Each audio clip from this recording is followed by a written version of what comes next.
Alright, I'm in the process of installing these Viking bags on my Suzuki C50. It's a 2014 B.O.S.S model. Newly acquired. I don't think I've done any videos on it yet. But these are the ultimate saddlebags from Viking Bags. So they're leather-wrapped hard saddlebags. And I thought what I would do is do kind of a supplemental video on the installation process that may be specific to this Suzuki. Viking does have a lot of installation videos on installation of bags using the hard mount or the quick mount, but nothing really specific to this bike. And the reason why I went with these bags is because they really do fit the profile of the bike really nicely. So I've already begun the installation. This isn't going to be really an installation video per se. It's more or less the things I learned throughout the process. Some of the instructions, you know, instruct you to do something, which makes it tough on these bags because of the way the lid opens. Okay, let's take a look at the bags, and then I'll get them installed. We'll kind of do a quick review of how they are. Okay, again, I haven't had these mounted, so I'm sure I'll learn a little bit more about the bags, what I like, what I don't like as I begin using them. But I do like that they're lockable. It does appear that there are two separate keys, one for each bag. I'll probably put a little bit of paint on one so I know which is which. They do have some pretty tight Velcro pieces on the front and on both sides here. Okay, right here and here as well. And again, I've not vacuumed them out because I've already drilled the holes for this one. But this is the opening, and my initial thought, I'll have to say, was, you know, am I going to be able to get my leather jacket in there? And I guess we'll have to do the leather jacket test here once we get them mounted, but I think it'll be all right. It's not something I'm going to be able to jam in there, but there's a lot of room because of the teardrop shape, though. The opening is pretty small. Now, here's something I will say.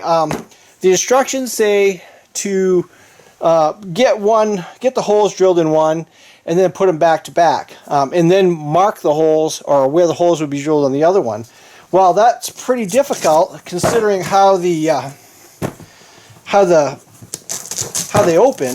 Essentially, once you do that, it makes it impossible to hold them back to back. So what I ended up doing was removing the top lid. You've got 4 screws here. You've got 4 locking nuts here on the inside. I don't know if you can see them, but they're right in there, with some washers. And then this also had some like silicone type glue. So when I put it back together, I reapplied that glue just a little bit, you know, just probably keep the moisture and water out. Okay. Now these holes here, you're probably thinking, man, he messed up already. I didn't. These holes here are for the, if you just want to sling them over the rear fender, they're pre-drilled. So they don't give you any plugs. I went to Lowe's and I picked up, I also got some on Amazon, but I've got some rubber plugs coming, but I went to Lowe's and picked up some of these little plastic plugs here. And I suppose if you dab a little bit of silicone around that, these are 3/8. It's a good fit. So I'm just gonna apply a little bit of silicone and pop these in.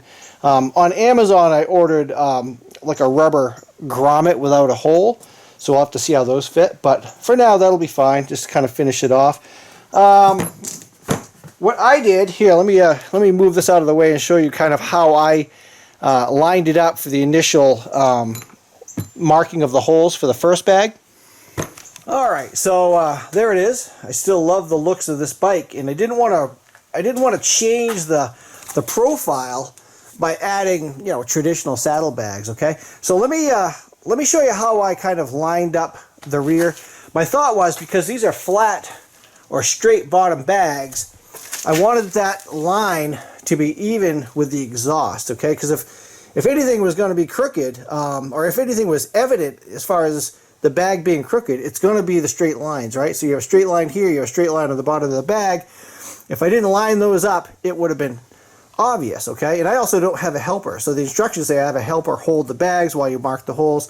So let me show you what I did.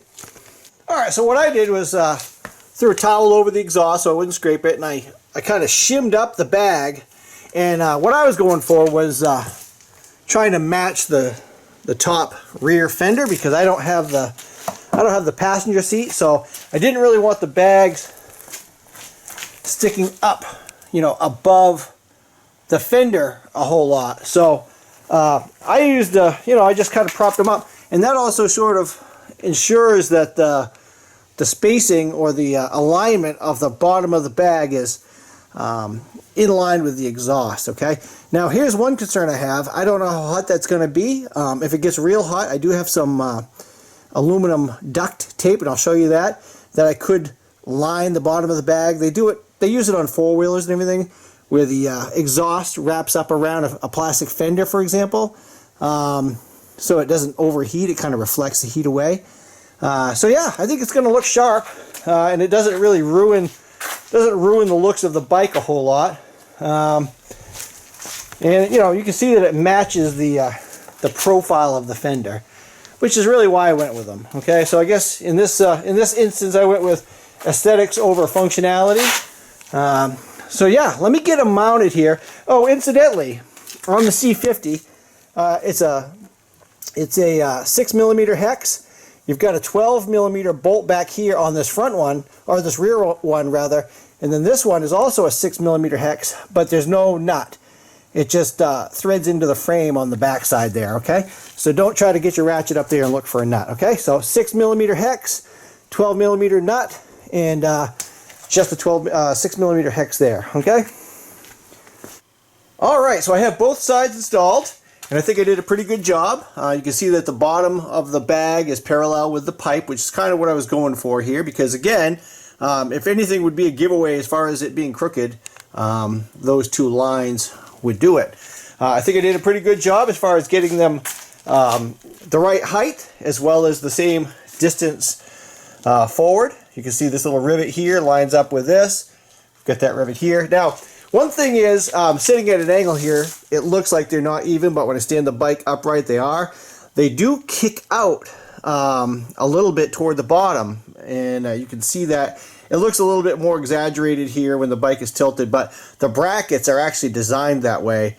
And I'm not exactly sure why that is, possibly because to compensate for different models, or possibly to compensate for if you had a lot of weight in there. I don't mind it too much. I'm just surprised that they're not more vertical. It's a minor detail. All in all, I'm really happy with the way they look. I think clearly these are the right bags for this bike, for me anyways. Okay, so now the true test here is what can we put in them. So let me get the camera on a tripod here, and we'll take a look at inside and see if we can actually get my leather jacket in there. Alright, so the bags open a lot easier when they're mounted than they do when they're sitting on the table. Just going to grab the front and back here, and obviously I have it unlocked, and there's some Velcro in the front, as I mentioned. Okay, that's as far as it's going to open because of the fender. If I had the rear passenger seat, that might actually be a little bit more restrictive, but I also probably would have mounted them a little higher. Let me get you off the tripod here so you can get a look inside. Okay, so there's a lot of room in the bag, but the opening is not huge. Okay, I think it's sufficient. I think we'll be able to get the leather jacket in there. Each bag does have a pocket. Put your wallet, maybe another set of keys, some gloves. It's got a little Velcro closure there, which is nice. Again, I think I'd use mine for my wallet, maybe my cell phone. So yeah, the other thing is, I've read in forums or people's posts that their bags came keyed differently. My bags are keyed alike. So one key locks and unlocks both, and it did come with two keys, obviously. Just a couple of things I didn't mention earlier is to remove the reflector, it's a 5mm hex. The instructions I received said use a 1/4" drill bit. Instructions online say use a 3/8 drill bit. I think I used a 21/64. I just kept stepping up from 1/4 until the bolt fit through. I use a little bit of Permatex on each of the bolts as well, just to kind of help, reduce the chance of something coming unthreaded. So yeah, let me grab the leather jacket here and see if we can fit it in there. Okay, before we perform the leather jacket test, I thought I would actually give you the spec of the opening. I'm not sure if I saw it on the website. I looked, And another interesting thing is on the video that's on the website, there's an attractive young lady doing a little demo. I don't think she ever gives you a shot of the opening, okay? So here we go. It's about 12 and a half long, maybe a little bit less, more like 12 and a quarter. And we've got maybe 6 inches wide. Okay, so about 12 and a quarter by 6, which is sufficient for most things. I mean, you'd be able to get a 6-pack in there easy. But can we do a leather jacket? Okay, I think we can, but you've got to kind of roll it up a little bit, which is probably true for most bags, right?